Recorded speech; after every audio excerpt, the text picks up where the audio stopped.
Hello दोस्तों, स्वागत है आपका हमारे इस चैनल में। दोस्तों, आज हम आपको शादियों के नाम पर देशों में अजीबोगरीब रीति रिवाजों के बारे में बताएंगे, जिसे देखने के बाद आप हंसते हंसते पागल हो जाओगे।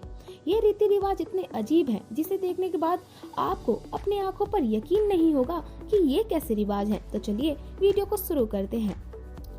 क्या दोस्तों आपको पता है, ब्राजील देश की शादियाँ हमारे देशों की शादियों से बहुत ही मिलती जुलती होती हैं। जी हाँ, कहते हैं यहाँ की शादियों में भी जब तक मार धाड़ ना हो तो तब तक लोगों का खाना नहीं पचता। जी हाँ, यहाँ की भी शादियों में होता है मार धाड़ और हंगामा।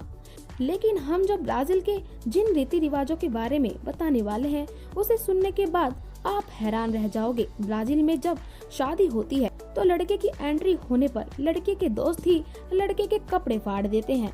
पर आपको लगेगा ये फालतू का रिवाज क्यों है, लेकिन आपको जानकर हैरानी होगी, जब लड़की के कपड़ों को फाड़ दिया जाता है तो शादी में बेच दिया जाता है और जो भी पैसा जमा होता है इनसे लड़का और उसकी नई दुल्हन के साथ हनीमून पर भेज दिया जाता है। वैसे समझना मुश्किल है, आखिर फटे हुए कपड़े खरीदता कौन है।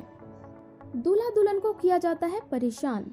ये रिवाज है फ्रांस का, जहाँ नए जोड़े के दोस्त और रिश्तेदार आके उनके कमरे के बाहर गाना बजाना करते हैं और उसके बाद जोर जोर से ड्रम बजाते हैं। नए दूल्हा दुल्हन बाहर आके खाना पीना और कई मामलों में तो पैसे भी देने होते हैं। इतना ही नहीं, कई बार तो अगर दूल्हा दुल्हन इन बातों को इग्नोर करे तो कई बार ये लोग दूल्हे को बाहर उठा के ले जाते हैं।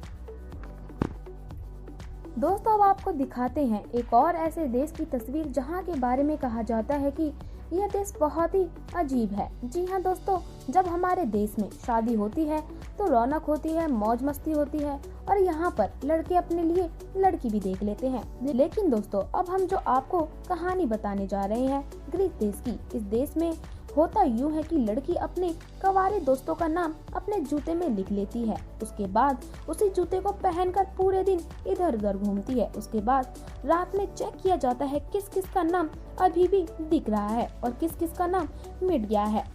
ये है यहाँ की मान्यता।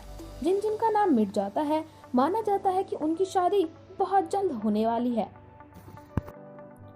दोस्तों, अब हम आपको बताते हैं इटली में शादी के नाम पर क्या क्या होता है। आपको बता दें, काफी देशों में शादी के नाम पर लाखों रुपए का खर्चा होता है। वैसा इटली में नहीं है। इस देश का मानना है कि किसी भी लड़की वालों का बिना मतलब खर्चा करना ठीक नहीं है। जी हाँ, यहाँ के देश की सोच ही अलग है। इसीलिए दोस्तों, आपको जानकर हैरानी होगी, इस देश में बाराती को 5 बादाम खिला के स्वागत किया जाता है और उसके बाद शादी खत्म होते होते सब लोग अपने अपने घर चले जाते हैं। आपको बता दें, इटली देश में मंगलवार और शुक्रवार को शादी नहीं होती। इस दिन माना जाता है शादी करना पाप है। हम आपको बताते हैं एक और ऐसी कहानी जो है हमारे ही देश की। जी हाँ दोस्तों, आमतौर पर दूल्हा दुल्हन के घर जाता है बारात लेके, ढेर सारी रस्में निभाई जाती हैं। इस तरह शादी संपन्न होती है। लेकिन गुजरात के बहुल्य शादियों में दूल्हा नहीं होता। गुजरात के उदयपुर जिले में बिना किसी रोक टोक के दुल्हन की शादी दूल्हे से नहीं बल्कि लड़की के साथ कराई जाती है। जी हाँ, यहाँ दुल्हन को लेने दूल्हा नहीं जाता, वो अपने घर पर ही रहता है। अगर दुल्हन को लेने दूल्हा जाता है तो अशुभ माना जाता है। माना जाता है कि ऐसा करने से जीवन सफल नहीं रहता और वंश भी रुक जाता है। दूल्हे की जगह दुल्हन की बहन घोड़ी चढ़ती है और बारात लेकर दुल्हन के घर जाती है। फिर बहन का काम खत्म हो जाता है।